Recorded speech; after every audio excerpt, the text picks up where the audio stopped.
We grow up believing that we must control everything for life to go the way we want. That if we just try hard enough, stay smart enough, and push long enough, then all the doors will open. But the older we get, the more we realize that some things move farther, the more we chase them. And the tighter we grip, the faster they slip through our hands. Strangely, it's often in the moment when we are exhausted, when we finally stop resisting, when we simply pause and breathe deeply, that the very thing we've been longing for begins to come toward us. Letting go isn't failure, and it's not giving up. It's a quiet act of deep trust from a soul that's carried enough weight to understand that rivers don't need to be pushed, they need to be trusted to find their way. When you stop demanding that life move by your timeline, you begin to hear, to notice, and to live from within, instead of constantly reacting to everything around you. And from that space of surrender, of presence, peace finds you, clarity returns, and doors that once seemed closed begin to open. Not through force, but through alignment. This isn't a philosophy for passivity. It's a way of moving forward without carrying the weight of fear, anxiety, or control. This is the magic of surrender. And if you've ever felt like you've done everything right and still can't reach what you're chasing, maybe what you need right now isn't another step forward. It's one quiet step back. A pause to let go, to trust the flow, and to finally receive life, not by force, but by grace. In this video, we'll walk together into that space, where stoic calm meets radical trust, where letting go becomes your greatest strength. If you've ever felt stuck, worn out, or quietly desperate to make something happen, this is your moment. Stay with me. And if you find yourself in these words, consider subscribing and sharing your story below. You're not alone in this. You never were. 1. When you stop pushing, life starts moving. There's a moment we all come to, quietly, often in exhaustion, when we begin to question the very way we've been taught to chase our dreams. We push, we grind, we force outcomes into shape, believing that effort alone will bend life to our will. And yet, the tighter we hold on, the more things seem to resist. It's not that the goal is wrong, it's not that we are unworthy, it's that pressure creates resistance, and resistance creates friction.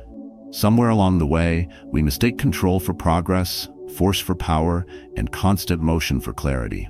But clarity doesn't come through noise, it comes through presence, through stillness, through surrender. When you stop pushing, something unexpected begins to happen. The noise in your head settles, the desperation that once clouded your judgment lifts, and in its place something softer appears. Space. Space for things to breathe, to move, to come toward you without being chased. You begin to notice opportunities that were invisible when you were too busy running. Conversations feel lighter. Decisions become simpler, and the weight you've been carrying, trying to force something to happen, starts to slip away. That's not passivity, that's alignment. Alignment is where life actually flows. There was a time when I clung tightly to a project that meant everything to me. I'd poured months into it.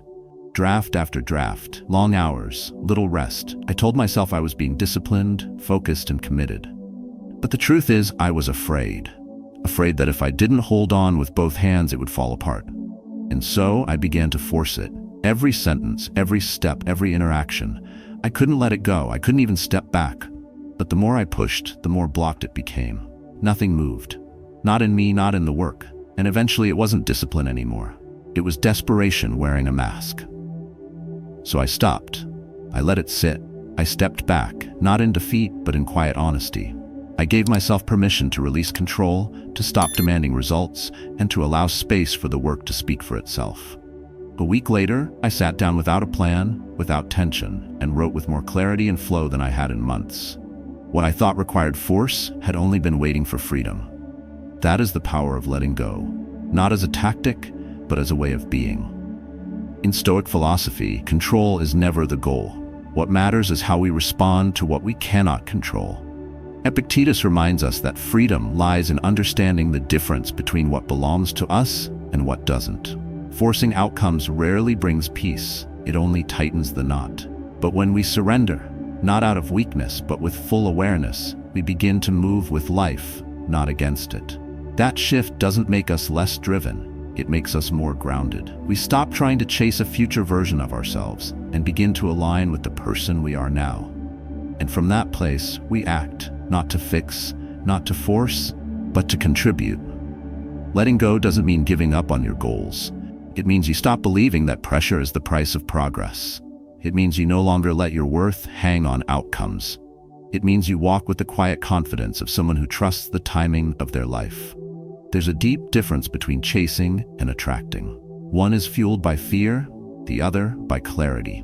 And clarity always comes when you stop shouting and start listening. You might be holding on to something right now, an idea, a dream, a relationship that you believe must happen a certain way. Maybe it's a job you think will validate you.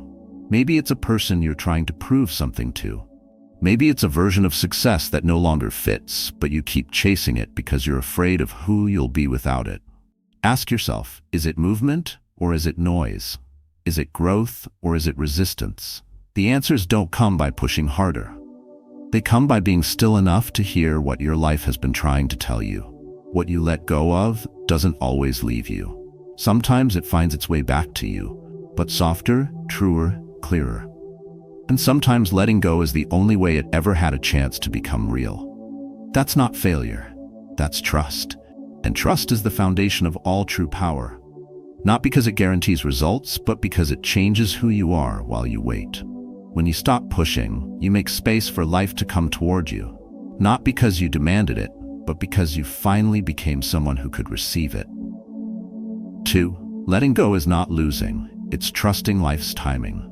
Letting go doesn't mean you've lost. It means you've stopped trying to outrun the rhythm of your own life. And in a world that worships control and demands instant results, choosing to release is one of the bravest things you can do. Because it's not about giving up. It's about giving in, not to defeat, but to a deeper kind of wisdom, that what is meant for you will not miss you, and what misses you was never truly meant to stay. There's a quiet defiance in that kind of trust.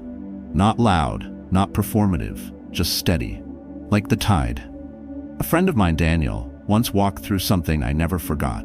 He was in his mid-30s, deeply invested in a startup he had helped build from scratch. Years of work, countless nights.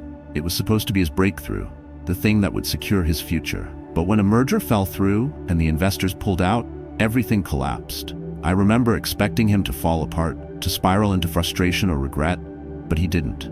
He grieved, yes, but not with resistance. He didn't curse life or question the timing. Instead, he said one sentence that has stayed with me ever since. Maybe it wasn't supposed to happen yet. No bitterness. Just breathe.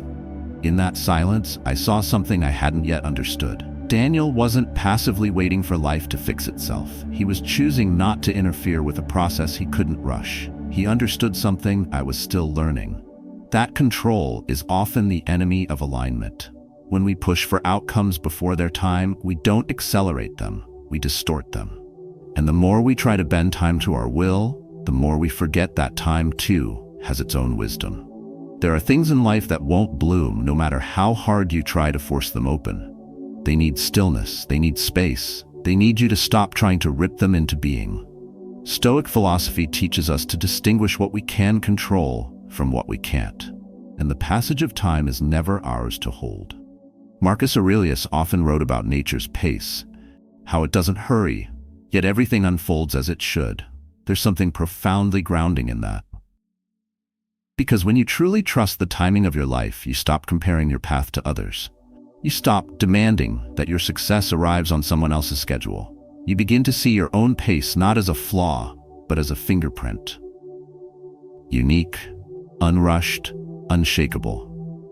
Daniel didn't disappear into stillness. He simply stopped running ahead of his own life. In the months that followed, he began teaching part-time. Not to replace his ambition, but to reconnect with his values. He met people, he slowed down. One day, almost a year later, he was invited to consult for a startup in the same space. Except this time, the team aligned. The vision clicked, and the timing felt right. Not forced, not manufactured, just ready. That experience didn't just change him. It changed how I viewed surrender. It showed me that letting go of something not ready to happen is not a sign of weakness. It's a commitment to integrity. Because you're not here to chase every opportunity. You're here to become the kind of person who recognizes what's real when it arrives. That requires patience, presence, and an unwillingness to panic in the quiet spaces of not yet. When you stop forcing your timeline, life begins to show you a different rhythm. You begin to make peace with waiting, not as a punishment, but as preparation. You start to feel more grounded, less desperate. You begin to realize that maybe the universe hasn't said no to you. Maybe it's just that the pieces have not been rearranged yet. If you're in a season of delay right now, it doesn't mean you're lost.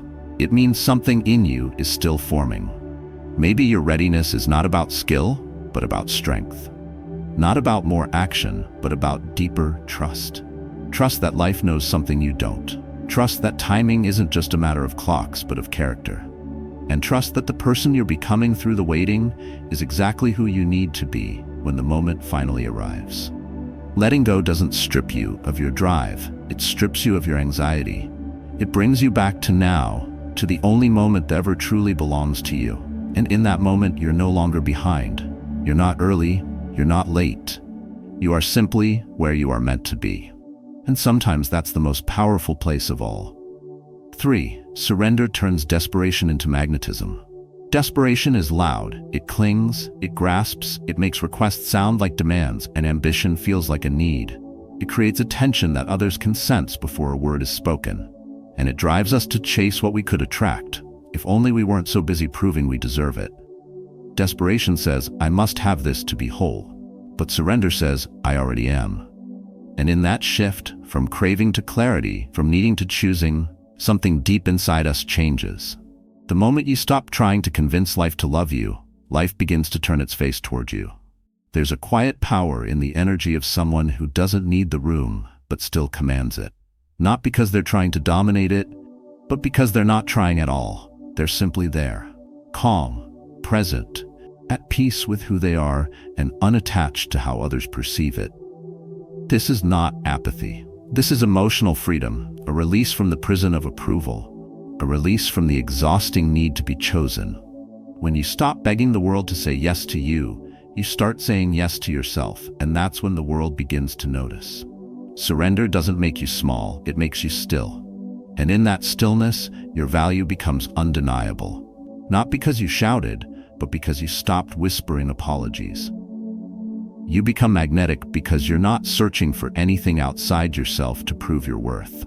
You're not selling, you're not chasing, you're not shrinking into someone else's expectations. You're simply aligned with who you are, with where you are, with what matters now. That alignment, invisible to the eye, radiates through every movement, every word, every silence. That's magnetism.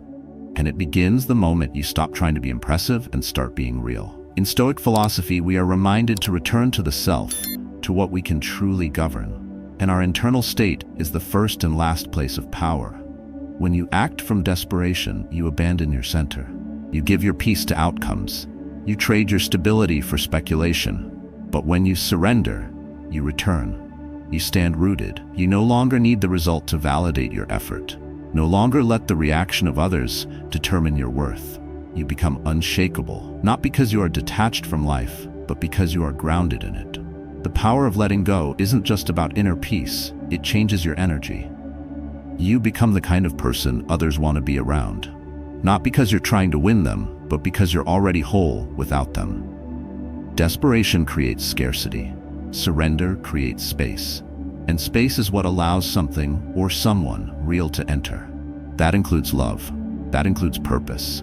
That includes success. But none of those things want to be held with a clenched fist. They come where they are invited, not where they are demanded. The shift is not about becoming indifferent. It's about becoming intentional.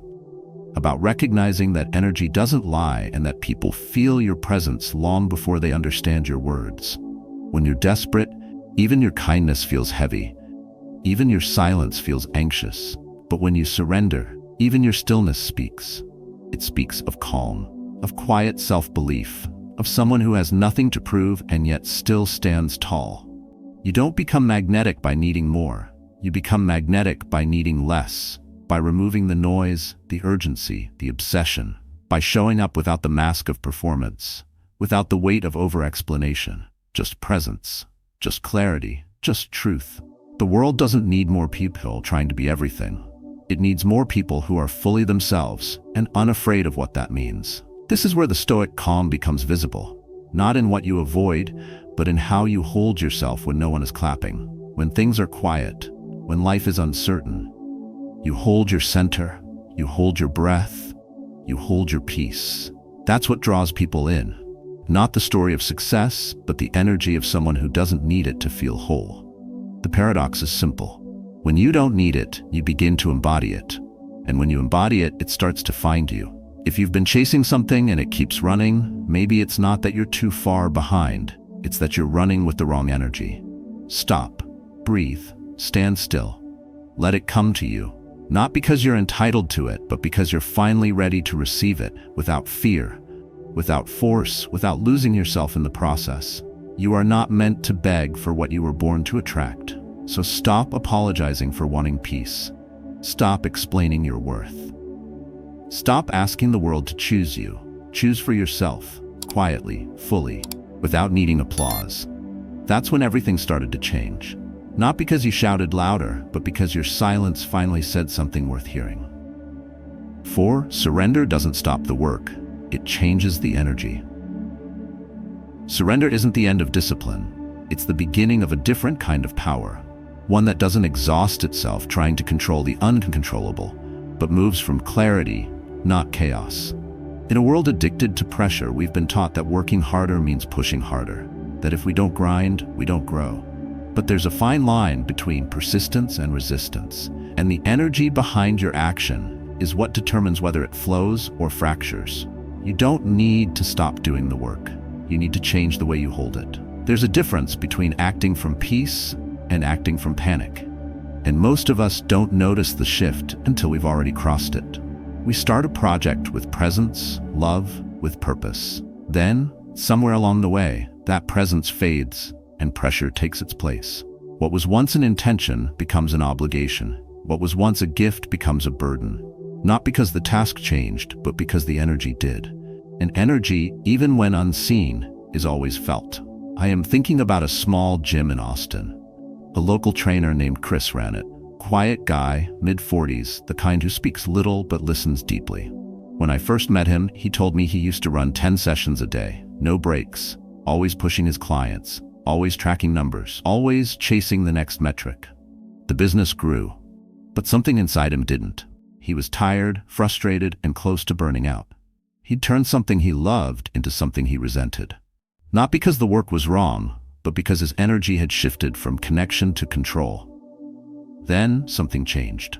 He cut his sessions down, he stopped selling results, he started focusing on conversations, presence. He brought stillness into the room. He told me once, I stopped trying to fix people. I just started being there with them. Clients still came, but they didn't come for transformation. They came for alignment. And ironically, that's when the real results began. Not because the program changed, but because the presence behind the program did. That's the quiet revolution of surrender. It doesn't cancel effort, it transforms it. In Stoic thought, what you do matters, but why you do it matters more. The intention is everything. Marcus Aurelius wrote about performing every act as if it were your last. Not in panic, but in presence. The goal is not to rush, not to achieve, but to act from your highest clarity. When you work from force, you create resistance around you and within you. But when your actions are born from surrender, not passivity, but acceptance, you create ease. You become more effective, not less. More consistent, not frantic. More stable, not stubborn. Surrender means showing up without needing the world to respond a certain way. It means doing the work because the work matters, not because the world owes you applause. You no longer demand success as payment. You offer effort as devotion. That shift changes everything. The outcome may still matter, but it no longer defines you. That's when work becomes an offering, not a negotiation. Chris didn't stop coaching. He didn't stop serving. He stopped attaching his worth to the outcome. And in doing so, he found freedom not from work, but through it. That's the paradox of surrender. It softens the edges of effort and makes you sharper, not weaker. It gives you stamina without stress, clarity without control, purpose without panic. That's not laziness, that's wisdom. And in a world built on force, wisdom stands out. So many people confuse surrender with passivity. as if letting go of control means letting go of responsibility. But nothing could be further from the Stoic truth. True responsibility begins when you stop micromanaging outcomes and start mastering your response. The Stoic doesn't abandon the world. He engages it fully, but from a place of inner stillness, not external noise. He knows that calm effort is more powerful than frantic striving, and that the right energy creates the right result, not always immediately, but inevitably. If your work is draining you, maybe it's not the task. Maybe it's the energy you've wrapped around it, the need to prove, the urgency to achieve, the fear of failing. Strip those away, and what's left is pure, steady, quietly powerful. That's where Stoic action lives, not in volume, but in depth, not in pressure, but in presence. Surrender doesn't ask you to stop moving. It asks you to stop forcing, to stop making every effort a test of your worth, to stop turning every step into a demand for validation. And when you do, you'll find that your work doesn't lose its power. It gains a pulse. It starts to breathe again. So do you. And when you work from that space, unattached, unburdened, unwavering, you begin to create results not because you chase them, but because your energy invites them. That's the quiet discipline of surrender. And it changes everything. 5. Control is an illusion that drains your power. Control feels like safety. It gives us the illusion that if we manage every variable, predict every outcome, and protect every angle, we'll finally feel secure. But the truth is simpler and heavier. The more we try to control, the more we suffer. Because control isn't clarity. It's fear wearing discipline as a disguise. And the deeper we fall into the illusion, the further we drift from peace. Control promises certainty, but delivers exhaustion. It tempts us with order and then traps us in overthinking. And slowly, almost quietly, it steals the very thing it claimed to offer: freedom. You don't need to hold every piece in place. You don't need to fix every situation before you breathe again. And you don't need to grip the wheel of life so tightly that you forget the road under your feet. When we try to manage everything, we end up connecting to nothing. We lose the ability to respond wisely because we're too busy reacting to what we cannot change. The mind becomes scattered, the heart becomes restless, and the soul becomes tired. Not because life is too much, but because we're trying to carry what was never ours to hold. The Stoics knew this. They didn't waste energy trying to control the storm. They focused on steering their ship through it. You don't command the wind, but you do command the sail. You don't direct the current, but you do choose where to place your oar. When you forget this, anxiety rushes in. Because anxiety always feeds on the need to control what you can't. But peace, real peace, begins when you remember that your power is not in dictating outcomes, it's in choosing how you meet them.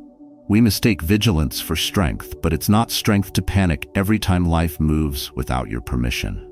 It's not strength to fight every unknown, to chase every answer, to plan every step so tightly that there's no room left for life to breathe. True strength is calm. True strength is quiet. It doesn't need to grip. It knows when to hold and, more importantly, when to release. That's not surrendering out of defeat. That's surrender born from clarity, from knowing that not everything is yours to manage and that not everything must make sense at the moment. Control creates tension. It tightens the breath, sharpens the nerves, and clouds the mind. It places your worth in the outcome instead of the effort. It convinces you that if life doesn't move according to plan, something's wrong with you. But life isn't a formula. It doesn't reward control. It responds to alignment. Alignment begins the moment you stop demanding and start allowing. That doesn't mean you stop acting. It means you act from presence, not panic. From strength, not scarcity. If you're tired, it might not be because you're weak. It might be because you're trying to hold on to things that were never meant to be held. Let go of the future. Let go of the story in your head that says, it must go this way or I've failed. Let go of the version of you that is only okay if everything is under control. That version is fragile. That version lives in fear. The real you, the grounded one, the resilient one, the one who breathes even when things fall apart, that version is waiting underneath the noise. The Stoic doesn't run from chaos. He walks into it with stillness. Not because he enjoys discomfort, but because he knows the only thing worse than uncertainty is abandoning your own peace in the face of it. He understands that control is not the goal. Clarity is. And clarity comes not from dominating the world, but from mastering the self. From standing in the storm and saying, I may not change this, but I will not let it change me. You don't need to see the whole path to take the next step. You don't need every answer to be grounded in the present. Let the unknown be unknown. Let life move as it does. And instead of chasing control, chase presence. Chase peace. Not the kind that depends on circumstances, but the kind that stands when circumstances shift. That's the peace of a person who's no longer afraid to release the illusion, because he knows where his power actually lies. And if today feels heavy, if your mind is racing to solve what cannot be solved right now, pause. Come back to your breath. Come back to what is real. You don't need to command the river. You only need to guide your oar. You only need to stay steady in your center. That's what Stoicism calls you back to. The quiet confidence of knowing that while the world may shift around you, your response is still yours to choose. That's not a weakness. That's power. The kind that doesn't need to be controlled in order to endure. 6. Presence is the gateway to peace. You don't need to untangle everything at once. You don't need to solve every problem in your life tonight. What you need is presence. Quiet, grounded, honest presence. Not just to what's happening around you, but to what's happening within. Because peace doesn't come from understanding everything. It comes from stopping long enough to feel where you are. And that's where most of us forget to begin. We live in a loop, regretting the past, projecting the future, rarely standing still long enough to meet the present. But the present is the only place you can ever find peace, because it's the only place where life is real. Your mind will tell you that everything must be resolved before you can rest.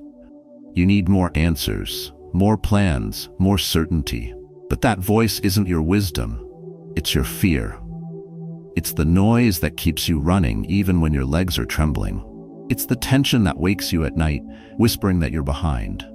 And it's the weight you carry every time you try to outrun your own discomfort. But the truth is, nothing needs to be perfect for you to breathe. Nothing needs to be fixed for you to be present.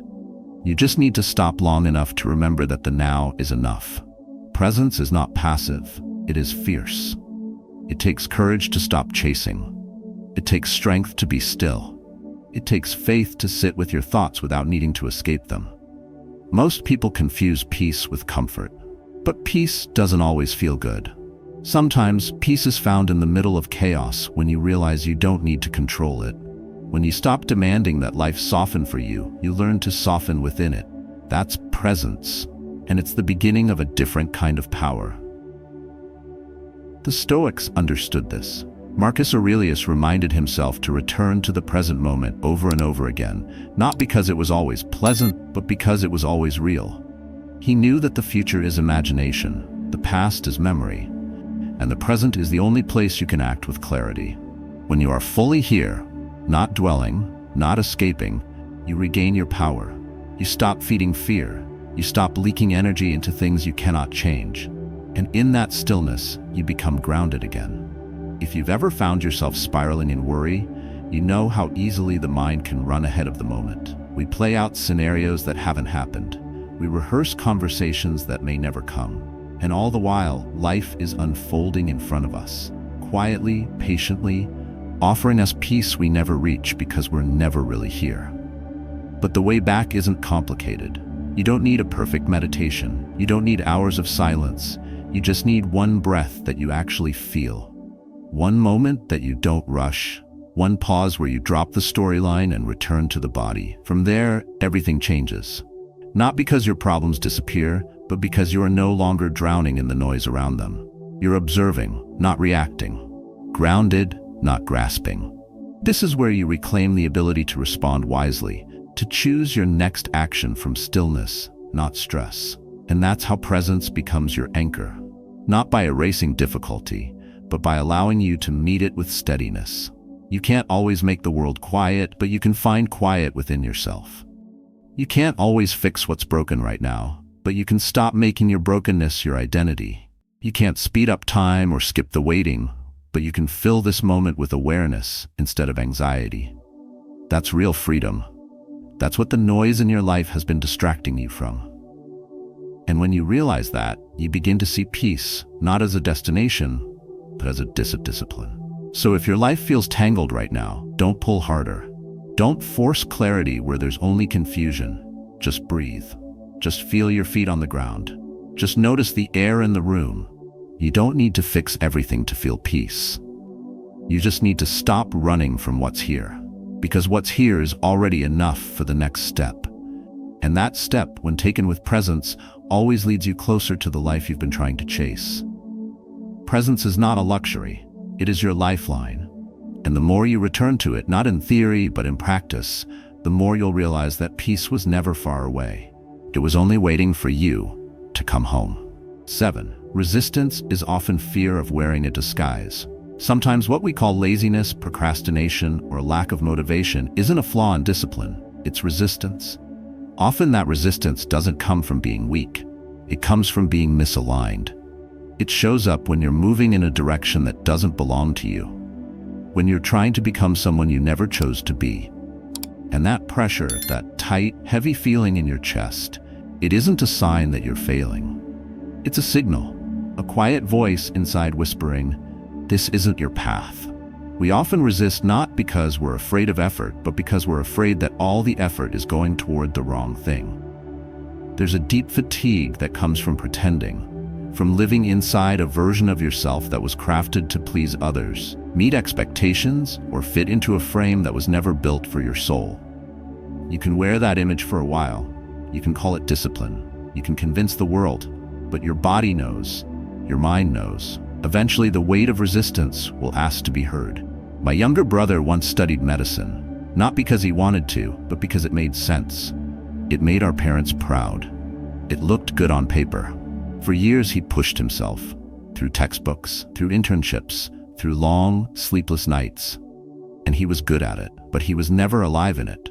His eyes were never in it. His voice dimmed over time, until one day he stopped pretending. He left med school. He picked up a sketchbook. Today, he designs architecture that moves people, not because it's easy, but because it's his. He told me once, "I didn't hate medicine. I just wasn't supposed to give my life to something that never made me feel like myself." That kind of shift doesn't come from giving up. It comes from waking up. Waking up to the truth that resistance isn't always something to fight.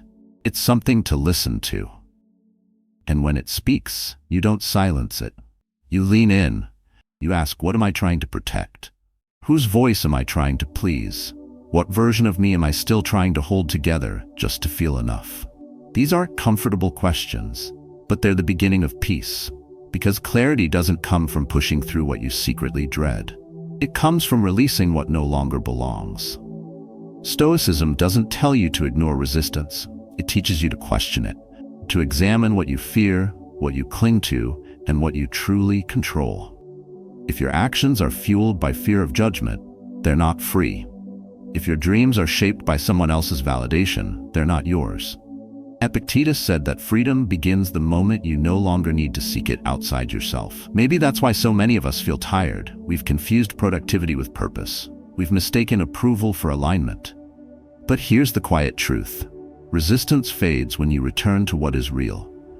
When you stop moving from expectation and start living from essence.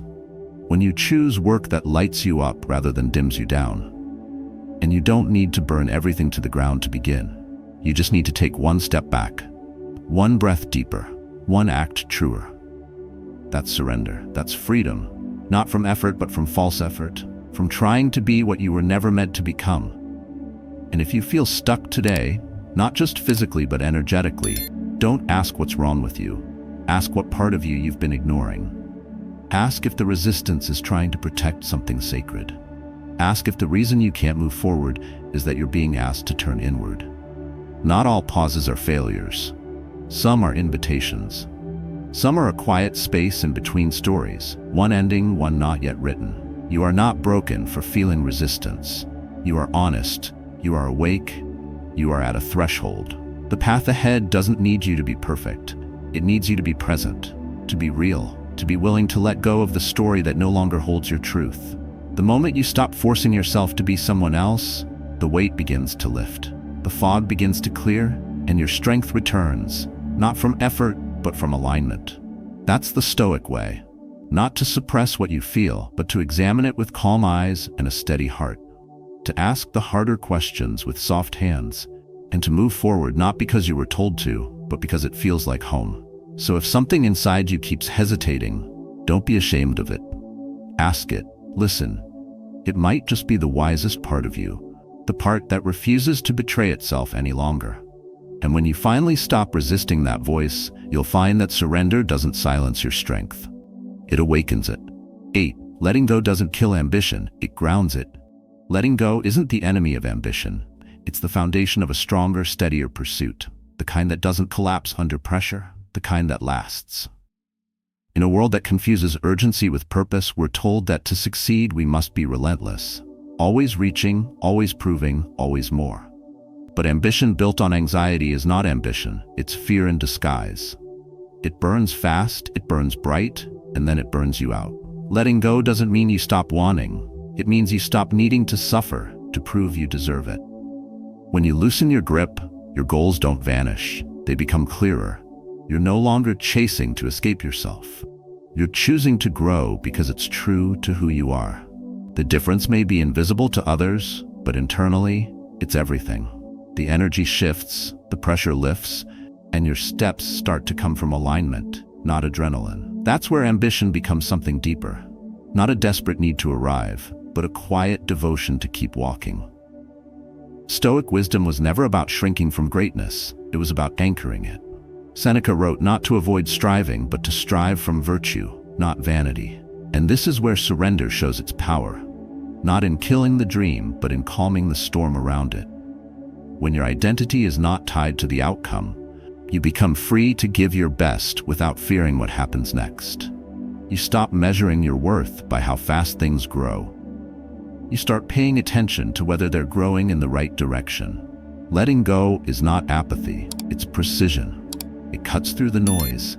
It asks you to stop scattering your energy chasing approval and instead plant it in something real, something steady. You still want to build, to create, to serve, but you don't do it with your fists clenched. You do it with your eyes open. You do it from presence, not panic, from intention, not ego. You don't need to abandon drive, but you do need to question what's driving you. Is it curiosity or fear? Is it vision or comparison? Are you creating because you're called to or because you're scared to fall behind? These questions matter. Misaligned ambition feels like running with a weight strapped to your chest. But grounded ambition, the kind that comes from surrender, feels like breath, like clarity, like power that doesn't scream but moves quietly and surely toward what matters. So many people confuse letting go with giving up. But giving up is collapse. Letting go is a choice. It's deciding not to force what doesn't fit. It's knowing when to pause, when to recenter. Remember that your timeline is not supposed to look like anyone else's, that growth is not always loud, and that arriving somewhere slowly, in alignment, is better than arriving quickly, in pieces. Ambition grounded in surrender becomes resilient. It can weather the delays, the silence, the setbacks, because it's not built on fragile validation.